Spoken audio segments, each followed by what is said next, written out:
안녕하세요. 오늘은 요한계시록 마지막 부분, 신약의 마지막 하이라이트 20장에서 22장의 말씀을 읽겠습니다. 그 전체의 주제는 하나님 나라가 어떻게 완성되는가, 하나님 나라의 완성에 초점을 두고 말씀을 읽겠습니다.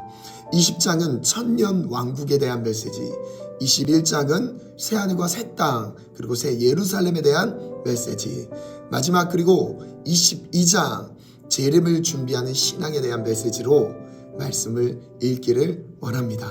먼저 20장 천년 왕국에 대한 메시지, 누가 천국에 들어가는가? 이 질문으로 접근하겠습니다. 천국이 임했을 때 가장 먼저 하시는 일이 있습니다. 하나님은 하나님을 대적했던 악의 세력들을 심판하신다는 것이죠. 그렇다면 누가 악의 세력을 심판할까요? 물론 심판의 영역은 하나님께 있습니다. 하나님이 심판하십니다. 그런데 하나님은 그 심판을 직접 행하시지 않으시고 심판의 권세를 누군가에게 위임하십니다.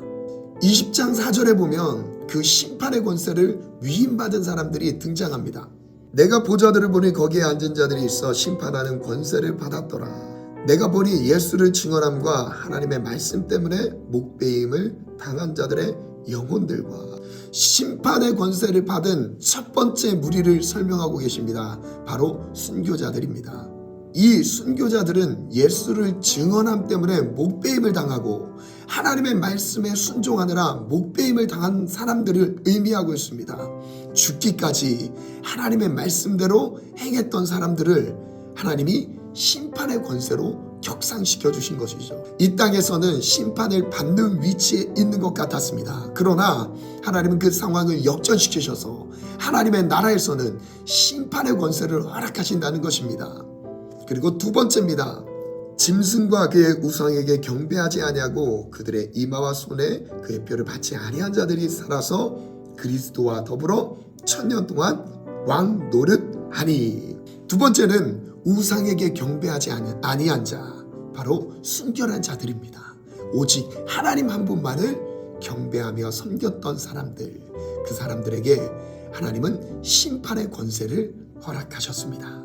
심판의 권세를 가진 그들은 결국 그리스도와 더불어 천년 동안 왕노릇하는 은혜를 누립니다. 이것을 첫째 부활이라고 설명하고 있습니다.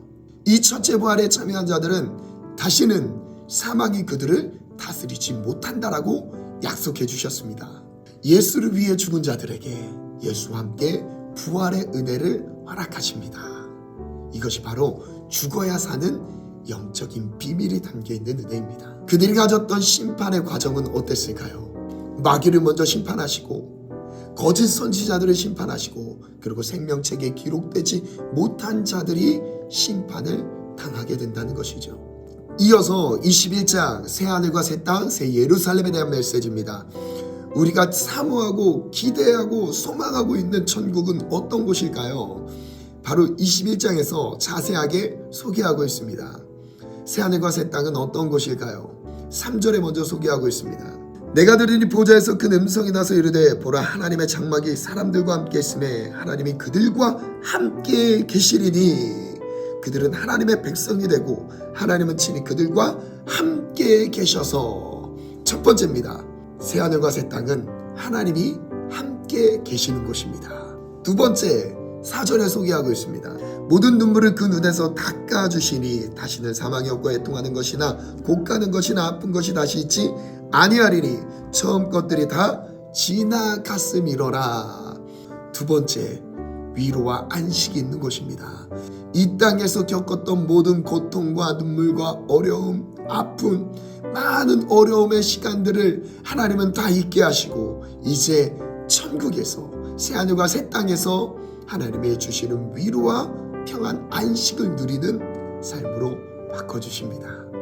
그렇다면 그 새하늘과 새 땅은 누가 상속을 받을까요? 바로 7절에 소개하고 있습니다. 이기는 자는 이 모든 것을 상속을 받으리라. 그렇다면 누가 이기는 자일까요? 어떤 상황 속에서도 하나님의 말씀대로 순종하며 따라갔던 사람들입니다. 죽기까지 하나님의 말씀에 순종했던 사람들, 그들이 바로 진정한 승리자라는 것입니다. 마지막 22장입니다. 재림을 준비하는 신앙, 천국을 가기 위해 우리는 어떻게 살아가야 할까요? 천국에서 우리에게 얻게 하시는 것이 있습니다. 이것은 천국에서만 얻을 수 있는 것입니다. 요한계시록 마지막 장에서 강조하고 있습니다. 바로 생명나무의 열매인 것이죠. 2절에 이렇게 소개합니다. 강 좌우에 생명나무가 있어 12가지 열매를 맺되 달마다 그 열매를 맺고 그 나무 잎사귀들은 만국을 치료하기 위하여 있더라. 생명나무의 열매로 우리를 먹이시고 그 잎사귀로 모든 것을 회복시키신다는 것입니다.